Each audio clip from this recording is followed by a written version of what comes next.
you so much, Michelle, for coming and chatting with me and for this project. We are so honored that you said yes to this project. Honestly, you are such an incredible force in this community, and you have such a generous spirit that we wanted to both get to share your story and as potentially an inspiration for other folks who are coming up, but also because it's important that our community really knows how important you are. Thank you. Thank you for coming, and thank you for taking the time, because I know you have many things on the go. The question we have been starting with is, and feel free to take it in whatever way makes sense for you, is what is the world that you grew up in? The world I grew up in, well, I was born and raised in Calgary. My family comes from Treaty 4 from Maple Creek, Saskatchewan. I have Cree and I've got Métis, so I've got some French and Scottish on both sides. My parents have some French and Scottish in them, but mostly Cree. Let's see, and my mom moved up here in the 60s, and I was born in Calgary. Yeah. So I grew up here. I grew up all over the city. Both my parents were chronic alcoholics, which I talk about in my solo show, Inner Elder, and I turn it into a bit of a comedy because I don't like to be like, oh my God, my parents were drunks, because they were, but it is what it is. So being born to these two wild ones meant a lot of moving around. When I was about 2, they fought so much that my dad kidnapped me, took me to Ontario and hid me for 2 years, which caused my mom to go deeper into her alcoholism, losing her only child. And then when he brought me back, I can remember, I was about 5, I can remember meeting my mom for the very first time and going, that's what moms look like.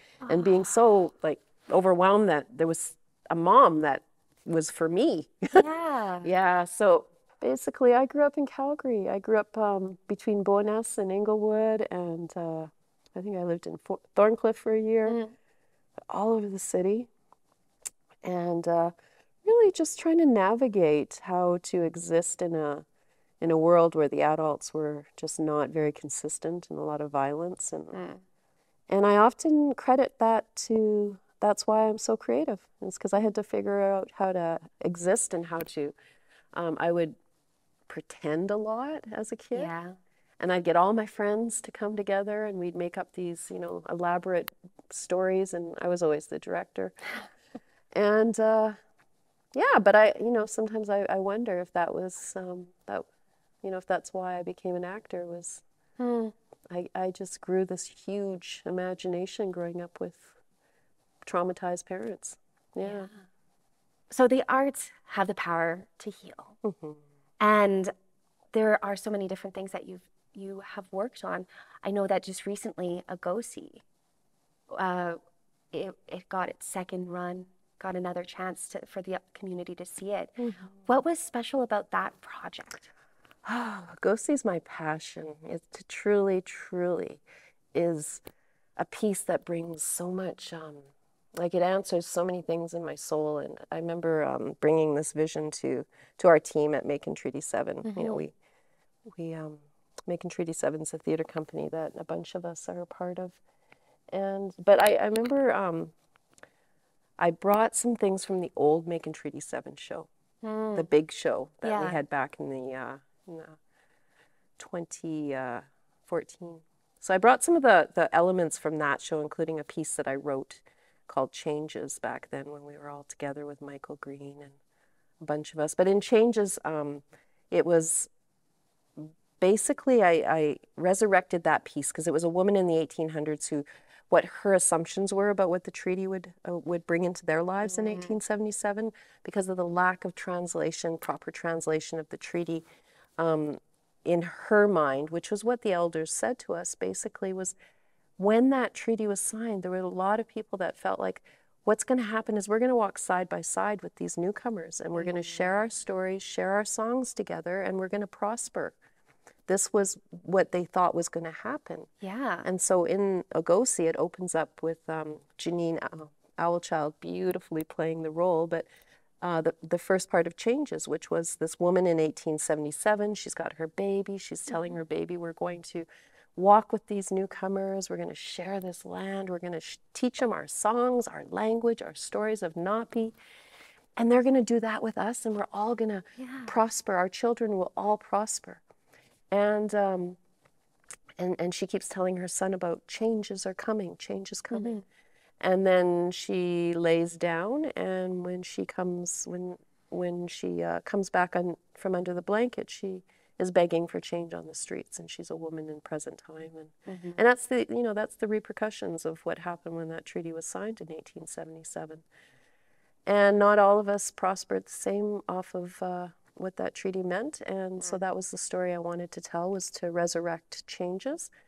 And then there was also Garrett Smith had a piece back in the Big Show that was about his relationship with his daughter. Yeah. And so I also, wanted to resurrect that. And my heart in the arts is truly, truly about using the arts to heal and to affect people, to allow their hearts to be affected by the story. And so a big part of what my passion is about healing our families. And I think that, to me, is one of the hardest things that that Indigenous people have had to deal with, is the destruction of our family system through the treaty, through residential school, through the diseases that were brought. It just was all a perfect storm for complete destruction of family systems.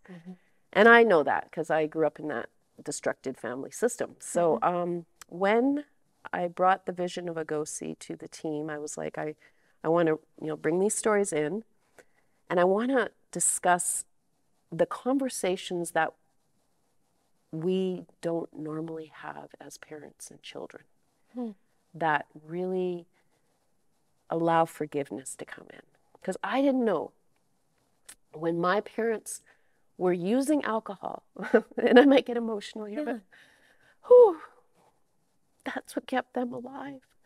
That's what kept my mother alive, was the ability to numb herself so much that she didn't have to deal with the trauma of what she went through, and what her mother went through, and what her mother went through in those residential schools. That sense of DNA trauma is so devastating that for my mother, the only way she could function was by being drunk. And that was a survival technique. So with that destruction, our family systems have really suffered, and I wanted to create something that filled that gap of conversation of parent and child. What happened? Why were you not present as my parent? And this is a conversation that's not only in Indigenous homes. This is a conversation that, is very important for all families to talk about. What is your story as a parent? What happened to you that affected your parenting of me? And so that, to me, is what Agosi was truly about, was just about the generations of trauma that happened to our people, not only the Blackfoot, the Niitsitapi, which is where the story takes place, but all Indigenous people. Is that trauma took so much out of our parenting. And now we've got so many kids that have been a part of the system because of what has happened. So Agosi, I always call it a love letter between parent and child. And to me, that's what my whole career has been devoted, really, to using the arts to heal, and particularly with family. Well, I know you have a daughter. Two daughters. Two My daughters. apologies. Yeah. You have two daughters, and I know at least one is in the arts. How is it seeing your children grow up and seeing their passions and potentially in the arts impact them? I begged her not to go into the arts. I was like, no, it's a life of hell. Oh. No, I'm kidding. No, but it is. It's tough. It's, my kids, I have two daughters that are now 21 and 24. But they obviously grew up on sets, and they grew up traveling with me, being on sets all over. Part of it was an amazing experience for them, but it was also a lot of times of them sitting in my trailer while I was working all day, and they're trying to figure out things to do, and or being with a nanny while I was on location. So they didn't have much choice but to be immersed into the arts. And as Imagine, which is my oldest daughter's name, as she got older, she started on Blackstone because 5 years I was on that show. I was gonna say. And then she was like, I kind of like this. And I'm like, no, don't like it. Like, there's so much rejection. There's so much, it's hustle, hustle. It's a constant hustle. Get a civilian job. Just be a normal human being, right? But she got bit by the bug. And then next thing she starts acting. I'm like, God. And she's discovered now that she really enjoys being behind the camera. Right. So she's taken a camera assistant course, and she loves that. And she, like her really, she wants to get into DP stuff. Oh. And so yeah, that was growing up on sets. She was often watching the DPs, and she's got a really good eye with camera, like framing and stuff. So I think she's got more interest in that now than she does in acting. And yeah, and then my baby's not into the arts at all, thank God. She's a Virgo, so she's like totally about no feelings, no emotions, organizing and being very put together. Yeah. Whereas my other one's like all emotional and artistic, and they're just opposites of each other. Yeah.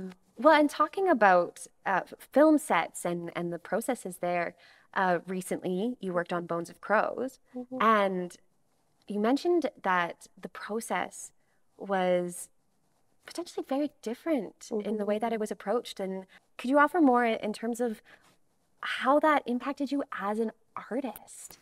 For sure. It was life-changing for me. Basically, when we as Indigenous people become actors, we are not here to do Shakespeare. We use the arts to heal with the stories that we tell, and often the subject matter is very intense for what we deal with, for the content of our stories. And so for 30-some years as an actor, I've done some really intense stuff through the years, and I find on, my first film, I was 17 years old. Yeah. So I have learned through the years how to do a very intense scene, and then I just kind of wander into the bush and I bawl and I do what I have to do, or I go to my trailer and I cry or whatever, or I phone a friend. And it's always been very, it's difficult to carry that. I did a few scenes in that series that were difficult, but the one scene that really sticks out for me was I was the first, I was the mother of the 4 children that you watched go through the schools, and they had children, and then they became like the elder in the show. So as the first mother of the show, there's a scene where my children are taken from me, and it's really difficult to watch it, but it was really difficult to do it also. And I often rely, when I'm working, I call in my grandmothers to work through me. And then I just trust the process. And so it's not me, it's a whole energy flowing through me as an actor. And I'm sure you know that energy when you pull it through you. So that day, I was met on set by some elders that were with us, and they are you okay? And I said, yes, I'm good. I went to go do that scene, and I lost my mind in the scene. I just lost my mind because my children were being taken, and I remember just like losing it. And then they drive away in the farm truck, and I dropped to the ground, and I was just screaming and crying, and then I heard cut. And I can remember Marie, my good friend, who was the director and the writer of the story, running out of the camera, like the tent. And she laid there on the dirt road with me, and she held me, and she rocked me, and we both bawled, like a real deep guttural bawling because of our DNA memories of what has happened to our mothers and our grandmothers having our children taken. And just that had never happened to me in my life, and I've done a lot of emotional stuff, but just to be held by the director and then to be taken from there and guided to the camera truck where there's an elder waiting with Smudge, and he smudged me, and I just cried for about 20 minutes. And I had never, ever felt that protected and taken care of on a set before. So it was radical, and it was like, wow.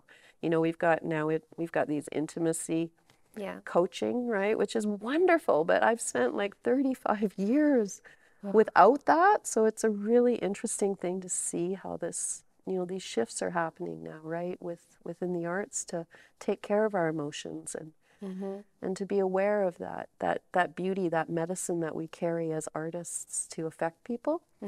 It's so sacred and it's so powerful, and we, you know, to be able to have that support after a very intense scene means the world to an artist. So to nurture ourselves. Yeah. In terms of making Treaty 7, are there things that, like I recently got to work with making Treaty 7, and there were beautiful offerings, I'll call them, that I feel like you and your team have put in place, like before the first day of rehearsal, having a feast together and things like that. What are some imaginings that you have in your mind for both theater or film that you want to carry forward or to push for in the next while? Before colonization, our children were always placed in the center of our communities, our villages, our camp. And all the adults in the camps, all of, like, my grandparents' siblings have the same authority as my grandparents do. All of my aunts and uncles have the same authority the parent does. So it's this really beautiful extended family, right? All of the cousins are siblings. Right. So when we're all standing around the children, we all have the family, we all have the ability to do what the parents would do, which is to love, to honor, to teach, to share. And so I took that whole concept and I've put it into how I direct theater. Is the center of our circle is where we put our story and we honor that story. And then all of us stand around that story as family, and we all contribute to raising that story up so that it knows itself, so that it knows its body, its voice, its heart. It recognizes who it is from our mirroring of love. And so as the director, it's not a hierarchy in our system. We are all standing around in a circle.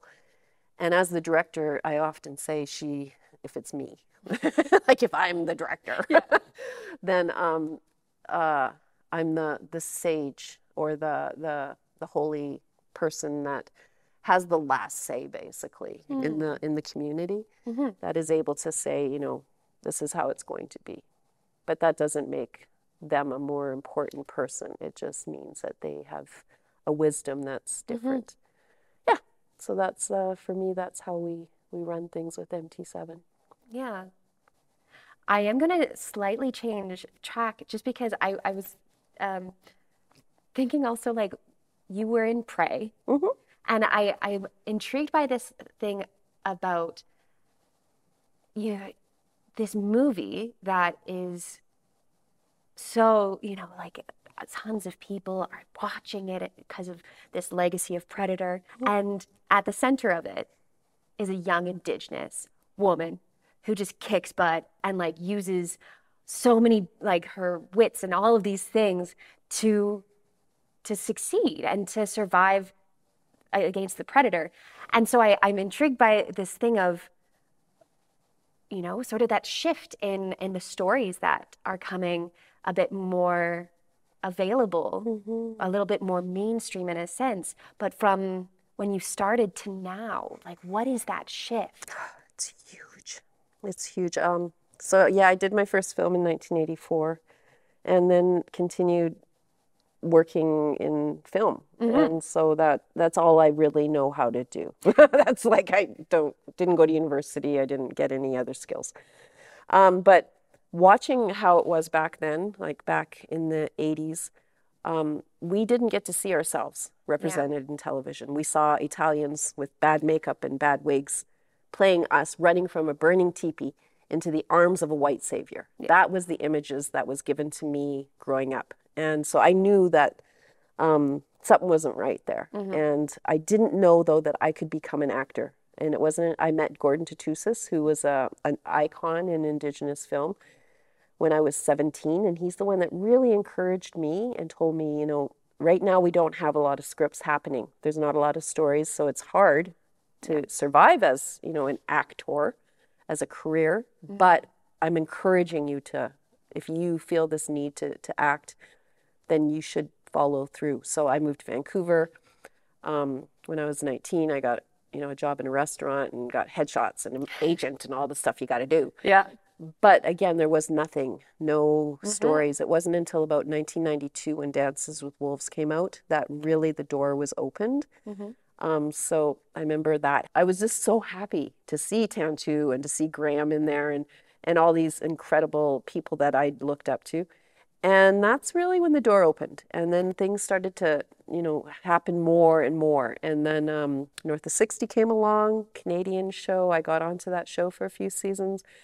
And then for the first time, it was Indigenous people telling the stories. Anyways, so I've watched things progress through the years.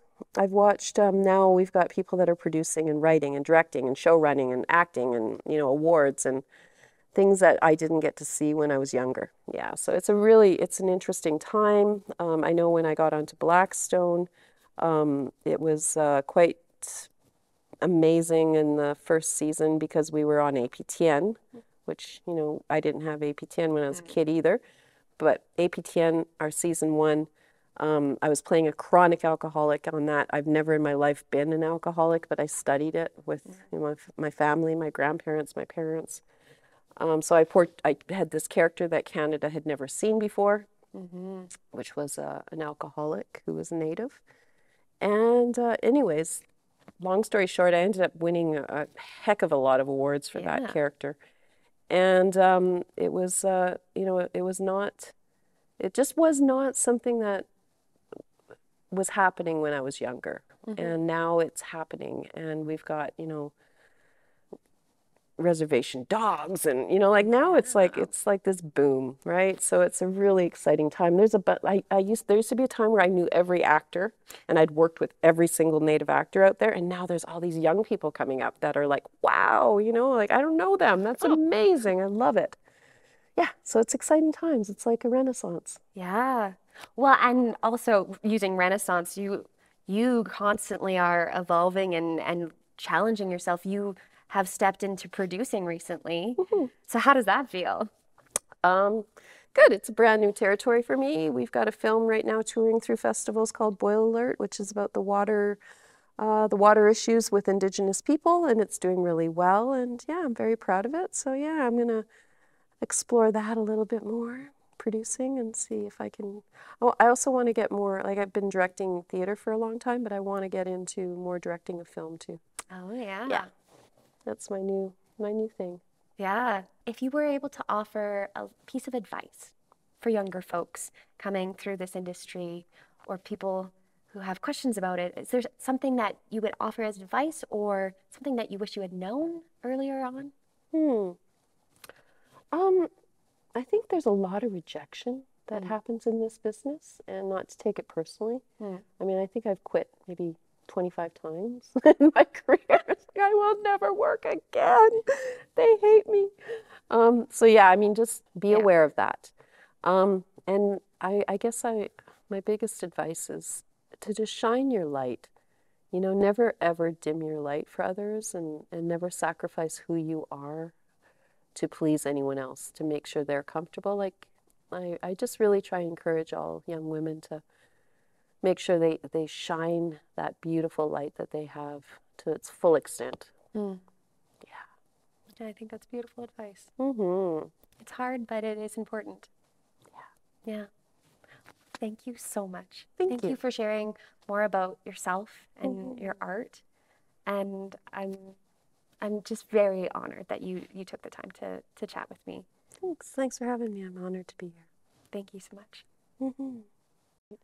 Yeah. So I met you years ago when we did Indian Interrupted. Yes. Yeah, you came onto that. So when did you decide that you wanted to devote your life to storytelling? Okay, so when I was 9, Missoula Theater came to our school, and they chose me, and I was in Cinderella and the Stinky Sneaker.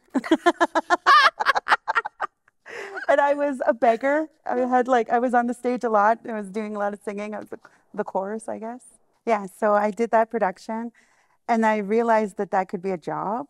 And I also grew up in a home that was there was a lot of alcoholism and a lot of abuse and violence, and it really gave me an outlet to kind of get rid of all of that. And I used to pretend I was a spy all the time. So when my dad would come in, I really had to judge like what do I have to say, like to minimize whatever consequences. And so I was the spy, and I was like, how do I get out of here? If I roll over that couch and I run that way, I could get out that door right there, you know? So I started building these worlds and stuff. And then I found out my great-grandfather, Joe Little Chief, was a writer. So, and I like the idea that like, I feel like a writer and storyteller is in my blood because of my grandfather. So That's something that I want to acknowledge, is that we didn't just start acting like 30 years ago when, you know, when this whole thing began of Indigenous people in the arts. We have been storytelling for thousands of years. And that's how our elders taught the children. Was they would sit them down and they would tell them stories to activate their imaginations and to find the answers. And so, yeah, I mean, storytelling is such an innate part of who we are as a people. And who knew that we were going to choose a career in it? no doubt. Yeah, I like that because I teach at the high school on Siksika Nation. And my introduction class, I always tell them, like, did we have theater back in the day? Because technically, anything to be considered theater, you need like one performer and one audience member, and then you have theater, right? So yeah, and I always tell my students, like, we taught through stories, and the way we taught was we'd ask a question, you'd have to listen to all these stories, and then eventually you could answer your own question. And it was a good way of like us really internalizing what we were learning, and really like you remember things better. Activation of the imagination, and right? It's stuff that resonates with you, so you learn your own lessons, you learn your own truth, I guess. But yeah, that's I guess I wasn't sure if I never really considered myself a storyteller for a while. And then I had my daughter, and then my aunt was running this after-school theater program. And she told me, I have this girl in our class, and you wouldn't even know she's in the room. She's so shy. We're trying to get her to, and she had some trauma in her life too. And so she asked me to write this play and to direct it. So we started Little Owl Creations, or Productions at the time. And it was an after-school theater program. And eventually she went on to, like, the next year, she was like, I'm going to do the fashion, and then I'm going to do the dance troupe. And now she's all grown up and she's touring. She's a motivational speaker, and like, it's crazy. But going back to that time was other parents were like, I don't know what you're doing, but my son was really violent, and he really hit his sister. And then all of a sudden he stopped and he was breathing. It kind of scared me, but he's like, yeah, I learned it in theater group to ground myself when I'm getting mad, just to ground myself and take a breath. And I taught him that stuff like when they were going on stage. So that really got me thinking. So I went back to university to get my degree in fine arts, and to bring that back to our people and now I teach. Yeah. So you are the theater teacher at Siksika. Yeah, I consider myself a drama coach. So I call myself the drama coach. Nice. Yeah, and I work at Siksika Nation, and that's one of the things I really love. I love teaching there because my students, I either write a play and then they help me workshop it, or else they, as a class, write a play together. Then they design it, they build it, they perform it, they run it. So it's all student driven, and they're all original pieces. Because when I started the theater program there's no resources for Indigenous theater. And there's lots of Indigenous plays, but they're not geared towards like scenes for high school students, monologues. So I've had to write a lot of that stuff. And that's when I really realized I was a writer and I really enjoyed it. I know you direct at the school. Yeah. And so Making Treaty 7 brought you in as a young director, and you worked with us on Not Be in the Rock. What was that like for you? Oh, that was so amazing. We got to like, okay, first of all, when you first brought me in with Agosi, that is the first time I've been in theater for like 23 years now. But that is the first time I actually felt like I was making authentic Indigenous theater, right? And then you invited me to do assistant directing, and I was like, oh my God, like this is huge Philharmonic Orchestra. I was like, who am I? Like, why are you picking me? But it was so fun and it was so exciting, and you guys were so kind enough to allow me to bring my students and work that in. So even with Agosi, like we were able to bring students in because a lot of these kids just never get to experience that. And I'm so proud to be a part of that. I talk about it all the time. My students still talk about it. My students still talk about Agosi, and I just love it. I love it. And it feels like real theater now. It feels like we have a voice. Do you see our stories as medicine? Oh yeah, definitely. Talk about that. I always tell my students, like when I'm teaching, theater's not just acting and directing and storytelling. It's about becoming a better person, because you're learning about yourself, you're learning about, and like we're imitators of life. So we have this ability, we learn these skills of watching other people and being able to put ourselves into other people's shoes and seeing that. And we have this like creative outlet of showing people, teaching through the art because they can see it. So what, if you could have your dream project, dream play, dream cast, dream crew, is there anything you would love to do? I want to make some of these Napi stories into musicals, like The Laughing Buffalo, where Napi, like he's hungry and the fox kills this buffalo, and he's like, how the heck did he kill this buffalo? So he watches and he does a funny dance and laugh, and then he gets the fox to teach him, and then he, of course, abuses it, and he starts killing all these buffalo, and Nadusi, the son, takes that power from him, and then the buffaloes chase him, and he has to sit in a tree for days, you know. And I think I can see this as like this musical, and they come out and they dance, and I always see it with my students, because, my students, we live in so much trauma, and we come from trauma. And I always explain this to my students, like generational effects. My grandparents have the trauma of residential school because they were in residential school. My mom never went to residential school, but she was raised by the people with trauma from residential school. So she is the generation of the effects of the traumas of residential school. Whereas my generation and generations after me, we are born into the dysfunction from the effects of being raised by people with trauma. So when you look out your window, even though we have good families at home that are at home, you know, helping their kids, when you look out the window, we're surrounded by the trauma that we see when you live on Siksika or whatever reserve you're living on. Words you would give to a young Indigenous artist who's just beginning, what would you say to them to give them some guidance? Yeah, it's really hard.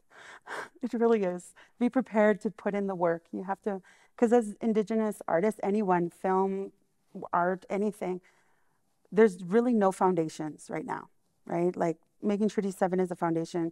Napi Collective, we're trying to build a foundation for people in film. But really, as an Indigenous artist, you're building your own platform and you're building your own foundation. And people forget it's a job, you know? And you have to conduct yourself like you're a professional, right? Mm-hmm. And I feel like because of the relaxed feeling and natives teasing and all the fun that comes along with it, people forget that it's a job. And I mean, as Native people, we've learned to blame through residential school and all that trauma, and not take that responsibility on what am I doing in this situation.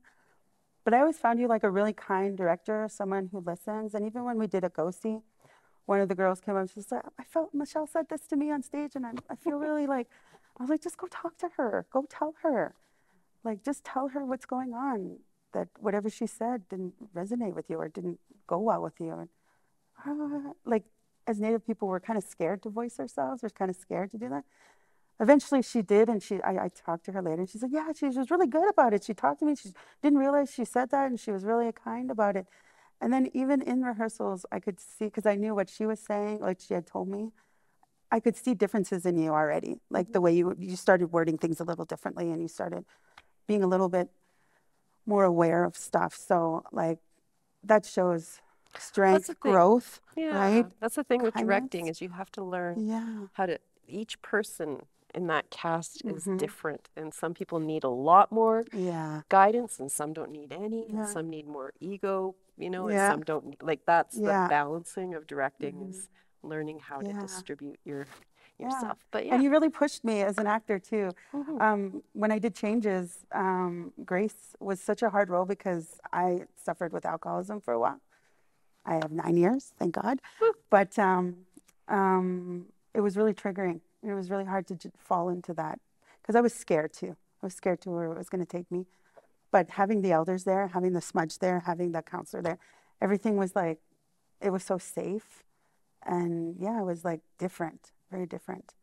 And no, I loved how you, Janine, a little more drunk, a little more drunkenness, please. I'm like, okay, noted. You know, like, and you had a way which, because me and you, we can joke and tease and not be offended. So it was awesome. Thanks. And yeah, we spoke our language. Yay. Yeah. Okay. Yeah. We're good.